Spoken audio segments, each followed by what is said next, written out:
Dr. Gwen Schiada, and welcome to this episode of Life on Your Terms. Today on the show is Loronda Giddens. She is an Army veteran who has worked in corporate America, state government, the juvenile justice system, and she has a master's degree in forensic psychology and is a published author. But Loronda only discovered her true purpose after a breast cancer diagnosis inspired her to slow down and reevaluate her life. Through this process, she became still, listened to what called her, and tapped into her gifts of speaking, writing, and inspiring others to change their lives. She encourages us to think about what we think about, pay attention to the rhythm of our life, trust ourselves, and the answers we seek will reveal themselves. That is just the tip of the iceberg of what Loronda shares. So let's jump into her interview and get started. Loronda, good morning. Thank you so much for joining me this morning on Life on Your Terms. It's great to have you here. Thank you so much, Gwen. I greatly appreciate the opportunity today. We're going to dive in, but I was thinking about our interview before we jumped on this morning, and I want to jump almost to the end and ask you a question that I ask a lot of the individuals on my show. And I would love just your definition of this or your thought about this. But for you, Loronda, how do you define a life on your terms? What does that mean to you personally? Personally, a life on my terms is just being able to live my life authentically. And I don't particularly like the word unapologetically because everybody uses that word, but I'll just throw it in today for our purpose. But just unapologetically just living my life and enjoying what I do and helping people along the way and just really living my purpose and walking in my purpose, doing specifically what I came here to do. That's really what living life on my terms means to me. And it sounds like, do you think that each of us has a purpose? There's so much talk about that sometimes, that do we have a purpose, to find your purpose? Do you truly believe that, or do you think that we have multiple purposes in our life? I think sometimes people can almost feel anxious that, oh my gosh, what's my purpose? I don't know what it is. How do I find it? Where is it, right? There's a lot of anxiety around that because so many people are having conversations about their purpose, and you hear people, talk about what their specific purpose is. So it kind of gives people that don't really know their purpose, it gives them anxiety, and they feel like, wow, maybe I need to figure out what that is, or maybe I'm good, I don't need to really figure out what it is. But for me, I rediscovered my purpose in 2013, and I say the word rediscover. I feel like in my mother's womb, God and I had a conversation, and he told me exactly what he wanted me to do when I got here. And I feel like, some kids, when they pop out of the womb, they get right to the business of living their purpose. So you see kids at 3 and 4 years old doing things that, like playing the violin or playing the piano or drawing some masterpiece. And I think those, when kids come out, we're so close to that purpose. And I feel like, as life goes on, as it progresses, we lose sight of what that purpose is. We get covered up in layers. I call them layers. And it's really either other people's expectations of what they think we should be doing or what they think we should, be involved in, or it could be your self-doubt. It could be guilt or shame or fear. It could be a lot of different things that lose sight of. We get covered up, and that purpose it diminishes what we came here to do. And I think, the purpose is really kind of on the surface, when we come out of the womb. But then as life goes on, it gets pushed down further and further and further because other things come about and more pressing issues are prevalent. We have literally some of exactly of the same language, right? So the use of the word layers, which is is my third L in the 7L framework. But something else that you just said so resonates, that your purpose, right? You were born with that purpose, that somehow we get off track. And I talk about that a lot in my personal life, that I had a dormant phase in my life. And I don't know, maybe you use a similar word because we have so much similar language, but that when I look at myself at 6 or 7 or 8 years of age, I see the person that I am now today But there was this whole period in between that, that where I got off track, and those layers got in the way, and I got pulled for different things. But I call it kind of 360. Sometimes we have to come back to that person that we already are, or that we already were, but we have this long, journey. So say a little bit about what happened for you in 2013. It sounds like you kind of came back or started your journey to come back to that person that you always were. Mm-hmm. Well, in 2012, I was diagnosed with breast cancer. I was in my final year of graduate school. I was working 2 full-time jobs, if you can believe that, 2 full-time jobs in my final year of graduate school. And December 2012 was graduation date. And in April of 2012, I was diagnosed with breast cancer. And it was a pivotal moment in my life where literally everything just stopped. I mean, there was no warning. It just stopped. So imagine if you're driving in a car and all of a sudden your car just gives out of gas on the highway. That's kind of how it happened for me. And you kind of go into this panic mode of, okay, now what? What do I do now? And, when I was diagnosed, when they, gave me the call and said I was diagnosed, literally, in that moment, of course, you fall apart. But then, at some point, very shortly thereafter for me, probably within a day or two, I kind of pulled it back together because I had to make some decisions very quickly on what I was going to do. And my primary focus was graduation day and walking across that stage. But before I could walk across that stage, there were 4, research papers I had to do. I had exams I had to take. But right after graduation, I had some major expectations of being able to secure any job that I wanted. Here I am, with all these years of, corporate experience, 13 years of corporate experience, and then, with my master's degree in forensic psychology and a bachelor's in social science, I figured, hey, somebody would love to have me working for their company. I mean, I was already working with my agency and loved what I was doing, but I wanted to do more, and I wanted to be able to, utilize that, that degree that I just received. And honestly, I was sending resumes out to, you name it, FBI, CIA. I wanted to go to Washington, D.C. and, kind of work in that area, but for some reason it just wasn't happening.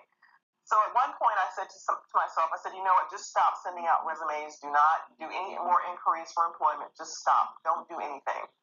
And I felt that deep inside of me that you need to just stop doing what you're doing. So I stopped, and I sat, and I waited. And when I got still is when the answers started to bubble up and reveal themselves.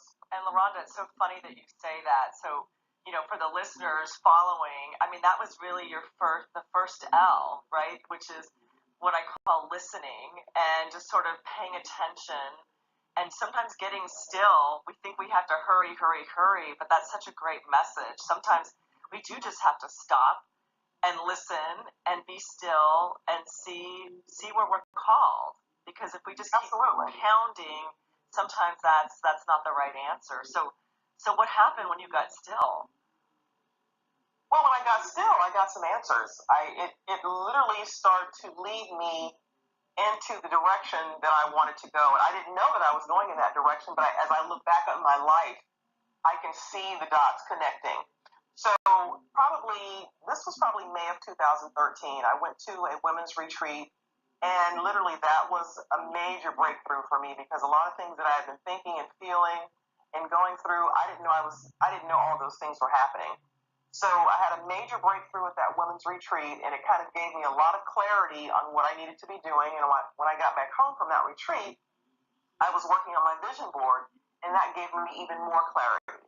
And probably a couple of weeks later, one of my colleagues called and said to me, well, Loronda, we're doing a professional development week with our kids because I work with at-risk youth. And he was telling me that he needed someone to come in and do a talk on developing goals or finances and different things like that. So I had a choice of different things that I could talk about. I chose goal setting. And when I tell you, I went in there and did that presentation to the kids. This happened in 2013. It's 2018 now. People are still talking about that. When I see people that attended that talk that I did, people are still talking about how great it was and how impactful it was for those kids. And that was really outside of my comfort zone doing that. And I called my colleague. It literally took me a couple of days to kind of go back and forth. But I said, you know what, let's just go ahead and I'm going to do it. And that kind of changed the course of where I was almost going. Didn't do it. So you didn't know, speaking wasn't something that at that moment was a goal yet. You knew that, I mean, you'd gone to school, but the way that it began to manifest, you didn't know that speaking was something that was sort of in your future. Well, you know what's interesting though, when I was working in corporate, this was in my early 20s, almost 30 years ago. Someone came to our organization, came to our company, and she gave a talk on, I think it was diversity or something like that, cultural diversity. And as I was sitting there in that boardroom listening to her, something inside of me resonated. I said, this seems really interesting. And I still remember sitting in that room listening to her thinking, wow, this is interesting. And then fast forward, 30 years later, I was sitting in another class, because I'm always in classes and conferences and different things like that. And a gentleman was doing a presentation. He was doing a PowerPoint presentation. I was sitting there in the training class, and I was thinking to myself, I can do that. I could really do that. So when I look back over my life, there have been moments where either I heard a speaker speak, because I was always listening to motivational speakers. When I was a teenager, I would sit in my room for hours and listen to Les Brown and Deepak Chopra and Wayne Dyer. And just for hours, just be engulfed in what they were saying. I didn't know where any of it was going, but I knew there was something about it that spoke to me. It resonated with me. So I feel like I've always been on this path to the place that I am now. But in hindsight, I can see it. But when it was happening, you don't really know. But I think at some point, you kind of lay the pieces of your life out. If you're, looking at that point where you want to find your purpose, and that's kind of where I tell people to start. Just kind of look back, right? And then let's kind of look at those pivotal moments in your life and make the dots connect. Right. What bubbles up? So you knew, you didn't fully identify it, but you recall those places where you've sort of had something was kind of stirring inside of you, that you were kind of connected to what you were hearing and what you were seeing. And if I recall, you had a moment, didn't you, where there was a woman on stage at an event, and you said, I want to be up there next year. I want to be the keynote. Was there a moment when you actually kind of put that out there to the universe? Yes, absolutely, I did. I with my company, we do a lot of community partnerships where we set up tables and we give out information, different things like that. We do a lot of vendors. And I was a vendor at this particular conference. We attend that conference every year. And the first year I went to the conference, I was listening to the keynote speaker speak. And I thought, that's kind of interesting. He was saying something really interesting. And I said, I could do that. That's something I could do. So the following year, same thing, went to the conference. Another speaker came up and spoke. And I said, you know what? Next year, I'm going to be the keynote speaker the following year, because I've attended this conference 2 years in a row. Next year, I'm going to be the person that's going to be the keynote speaker standing where they're standing. And I claimed that. I literally claimed it. And when I did, I didn't know. I secretly knew, but I didn't know. You know what I mean? It's like you know, but you don't know. You're not really sure. But I think when you profess and you claim something and you put it out there, I feel like the universe conspires to make that thing happen if you really want it bad enough. And that's exactly what happened. And it just so happened that, I was telling people, that entire time for about a good 3 or 6 months afterwards, next year I'm going to be the keynote speaker. And that's exactly what happened. I was the keynote speaker that following year. Wow, that is amazing, Lo. And when you look at that, when you look at the power of that, it's a good thing, but it's almost overwhelming because we have this power to create our lives, right? Going back to that beginning of life on your terms.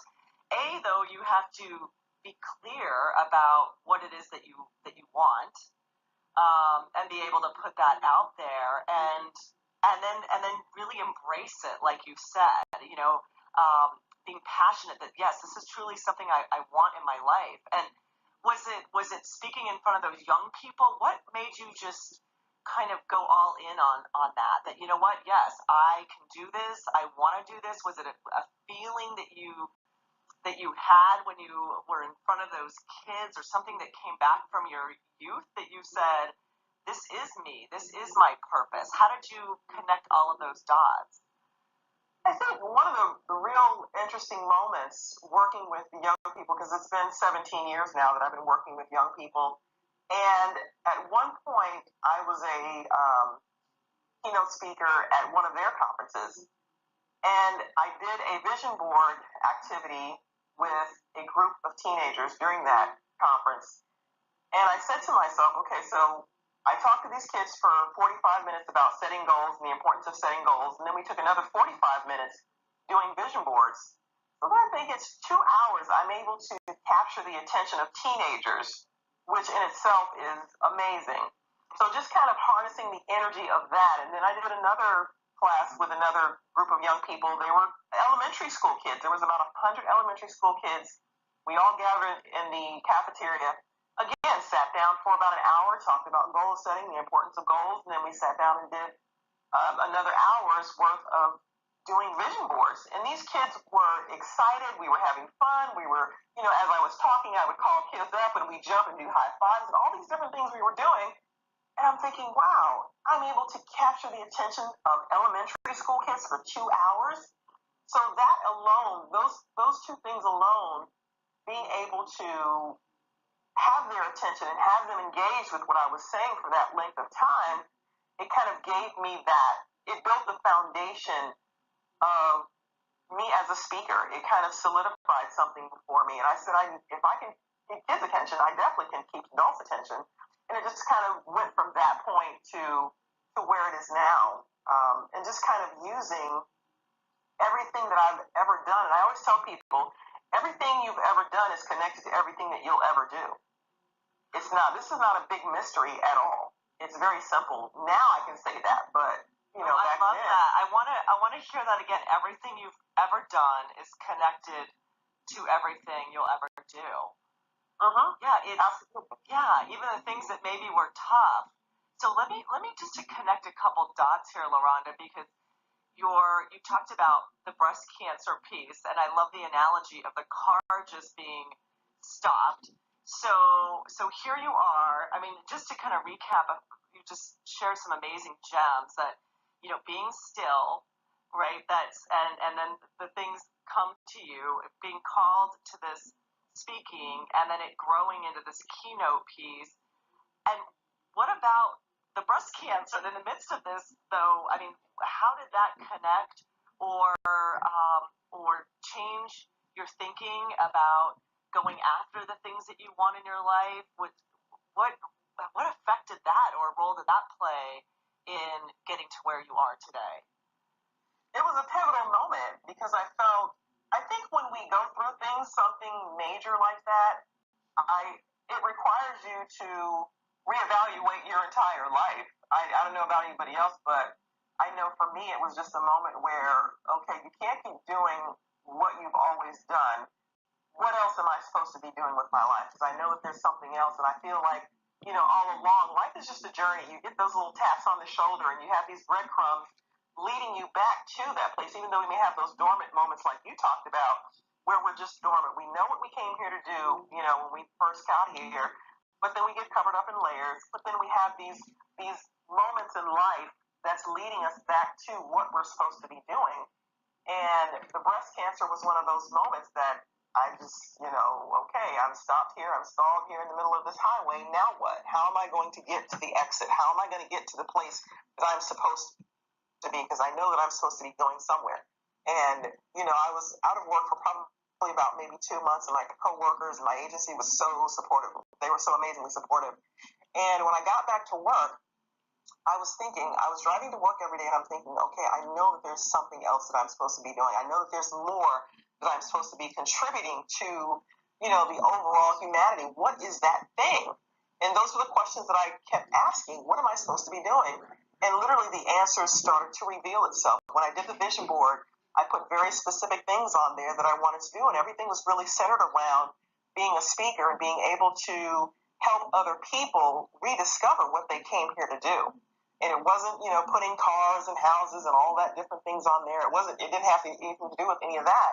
and I put a book cover on my vision board, and I put a private jet on my vision board, because the private jet will be the mode of transportation that it will take me around the world to help other people, inspire other people to live their best life and to create the life that they want.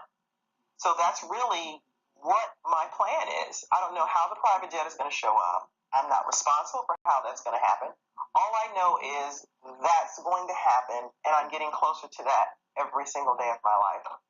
You know, and it's amazing. When I do these interviews, I'm always just awed by the themes that reappear, right? And so over and over again, there's this theme of you don't need to know all the details. You don't need to focus on the how. Well, how this, how the jet, or how am I going to make that happen? It's focus on the what, the big picture. Absolutely.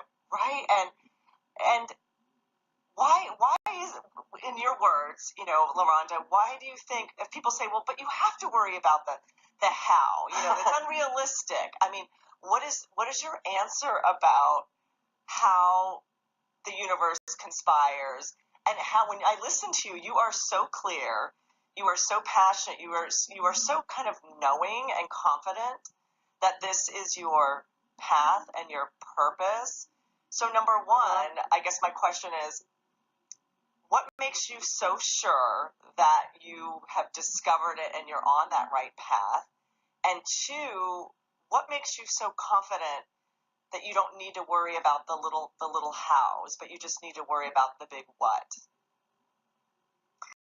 Well, let me just first start off by saying what my purpose is. So the purpose doesn't have anything to do with the private jet. That's just a mode of transportation. My purpose is I am a teacher, I am a healer, I am a life changer, and I use the power of my words to elevate the consciousness of humanity. That's my purpose. Yeah. So that can answer both of your questions as to why, because of my purpose. I can't worry about the how, because I feel like the how stops us from elevating to our next best level of greatness. We get so caught up and so focused on, you know, we have these big dreams. I feel like a lot of people have big dreams, and I have big, big dreams. I can't consume myself with how that big dream is going to happen, because in my mind, in my brain, I can't even conceive how this is going to how I can make it happen. How a 9 to 5 or every day going to work, how am I going to make this private jet happen? I can't worry about the details. The only thing I'm responsible for is to walk in my purpose and to do the things that I'm called to do. That's the only thing I'm responsible for. And a lot of times, you know, it's hard for people when we're living our lives daily and things are happening and life is happening, you know, we can't see clear on how we're going to get to our next level. We just don't see it. But and it's real interesting, and I love when this thing happens organically, when I'm talking to a group of people and we're talking about purpose, and they're like, I don't know what my purpose is. But then I start asking questions like, what did you do when you were a kid? What's something you'd be willing to do for free? What were the things that you did when you were a little kid that just absolutely brings you joy? What do you dream about? What are the things that you daydream about? And then you see this big smile come across their face. So when I see that big smile come across their face, then I start to drill in, and we start to look at those breadcrumbs and those taps on the shoulder, leading you back to your journey, leading you back to your dream. But I think people are so just overwhelmed by the thought of, I have this big dream. How am I going to make this thing happen? Right, and the little hows can keep us safe by focusing on the, well, I don't know how I'm going to get there, or I don't know this. It's almost like we take the power away from it, and maybe that's fear of the big dream or just being overwhelmed. But what you're saying is embrace that. So get clear, and it's all, people aren't sure. You just gave such great advice. It's go back to how things make you feel. Ask yourselves those questions. Get still, listen, right? Listen to, ask yourself, what brings you joy, and we get reinforced. I think also, you in those moments with those young people doing those keynotes, you have those moments where you're like, oh my gosh, this feels so right. I know you know what I'm talking about. Yes, and it's amazing. It's almost like a surreal when you're in your kind of your moment of brilliance, if you want to call it that. Yes. When you're walking in that purpose, you just there's a certain feeling that we get that goes, yes, that confirms. And so that's the work. So you went down this journey, your experience with the breast cancer, you kind of got clear that you want to really just focus on the purpose. You worked through some layers. So I mean, you just kind of jumped though. And now you are doing this. And so kind of bring us a little bit present of you're speaking, you're traveling, you've written, kind of bring us current of where you are in your life. Okay, so let me just, if I could, just recap just the last 30 days of my life. I love it. TV show, radio show, brand launch of a new brand. I'm collaborating with one of my partners on this brand. It's called Womanly Shit, and it's a global women's empowerment movement. It's going to be a major thing. So we did a photo shoot out in Vegas. We did a video shoot. I'm doing podcasts. And that's just the last 30 days of my life. So traveling back and forth, I was in Philly 2 weeks ago, in Vegas prior to that. And it's just been an amazing ride. And I just feel like I'm in the sweet spot of my life. And I know that it's just going to get better and better. And, you asked about like my confidence and how am I so sure. Once you get that clarity and you commit to it, when you commit to it, you start to do things differently. You start to think differently. And it really has a lot to do with how you think and how you process information and how you feel about your life and how you feel about yourself and your ability to be able to do these things. Do you believe in yourself to be able to pull this thing off? And isn't it kind of a catch-22? Sometimes I say to people, you go forward in spite of the fear. You go forward in spite of the layers, and the doing brings confidence and vice versa. So when you get the validation in those workshops, when you trust yourself, even though you're a little bit tentative, like you talked about with the speaking, and you said, okay, I'll go ahead and do this. I want people to understand that sometimes people are afraid. And I was interviewing someone, and they had such a great line that no matter what level, you get to a new level, and there's going to be a little bit of new anxiety, right? And we all go forward in spite of that and trusting, which breeds new levels of confidence. So it's a little bit of a catch-22, wouldn't you say? Yes, absolutely.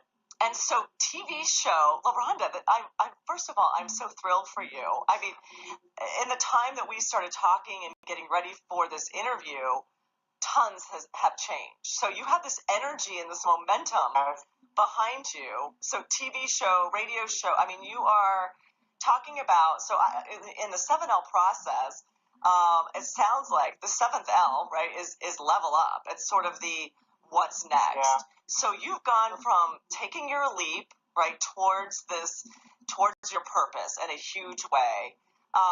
The next L is land and learn. You kind of land on these plateaus, we take these learnings, and then 7 is that level up. But and sometimes it's there's a little bit of back and forth. What would you say, what are your key learnings when you look back? Maybe it's the last year or two, or in this process, what are some of the key things that you take away from your own journey that you want to share with others? I think one of the most important things is you have to trust yourself. And your instincts and your intuition, for me, always leads me to the next place that I'm supposed to be. And I was listening to Oprah Winfrey. She always talks about, asking yourself the question, what is the next right move for my life? And that's what I wait for that. I don't, and I find that when you labor and you try to push and make things happen, it just turns out bad. It just doesn't turn out good. I think when you just sit still and you wait, and people are going to ask the question, well, how long should I wait? And what am I waiting for? What am I listening for? It's just the knowing. You talked about that knowing. I think when you start to understand the rhythm of your life and how your life is and how it moves, you can feel those subtleties and you get the answers that you need. So just being still and just understanding, and just what you learn is continue to keep learning, continue to evolve, continue to learn more about yourself in this process, because it's not always just about, because people always like to focus on, if they're really career driven, well, let's look at just the professional side of maybe I need to take another class or go to a conference and all these different things that they do from a professional business standpoint. But there's that personal element that's the crucial component to everything. The personal side rules everything. Personal growth and development rules everything. Loronda, you absolutely nailed it, which was the reason why I started this show, this podcast, Life on Your Terms, because career development, the specific, we don't operate in a silo. Our life is not separate from our career. When you're living in alignment with your purpose and your passion and your values, it's all connected. And I don't want to say I started this podcast on a selfish note, but I believed that there was a secret sauce, that there was there were certain people that when you are in their presence, and they see, and Oprah is one of those, that she talks about trusting her inner voice. You're right. And everything she's created, it didn't come from a class, or she doesn't have a master's from Harvard. I mean, it's about this, it starts internally. And if anything, if there can be any gift, it's helping people understand and trying to make that process tangible. And the gems that you just shared about the listening, and I think, and you've said it, I want to make sure people hear it, is that is a skill that you can hone. First of all, you have to be aware of it. You have to turn it on. You have to nurture it. And you mentioned several times that part of the way that you listened and got connected to that inner voice or compass, as I call it, is by the vision boarding, right? Some people do it through meditation or yoga, but that you don't just have this, you didn't just happen to get lucky and have this connection. You've done work. You've honed your skill, right? Right. You had to work. I want people to know. And it's interesting that, when I talk to people, and when I'm listening to myself talking to people, I make it sound so simple. It's just, you just do this, and this.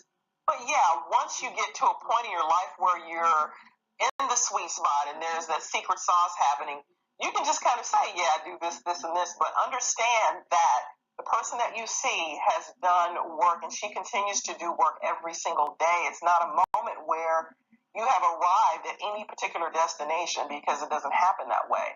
You're constantly working. I'm constantly looking to see how I can be the best person that I can be. Right. And so for people listening, saying, well, where do I start? Just to kind of recap them, or when you work with people, Loronda, what would be your advice for someone who does say, and you gave some great gems already about asking yourself, what you're naturally drawn to or what you used to do as a kid, but to going back to that first L of just listening, and you so eloquently said, like, sometimes we're just pushing. We think we have to do more to get more. But if somebody's just not sure, they say, well, I don't know how to listen. I don't know how to connect to myself. I'm trying to hear, but I don't hear anything about what I'm supposed to do or be called to. What would your advice be about just even starting that process of connecting with yourself? I think one of the most important things for me, and I think for everyone, is what do you think about? Like, what occupies your space, your mental space? What are you thinking about? Think about what you think about. That's what I tell people all the time. Think about what you think about. Look at the types of things and the types of themes that you're focusing your attention on, because what you focus your attention on, it grows, it manifests, and it grows.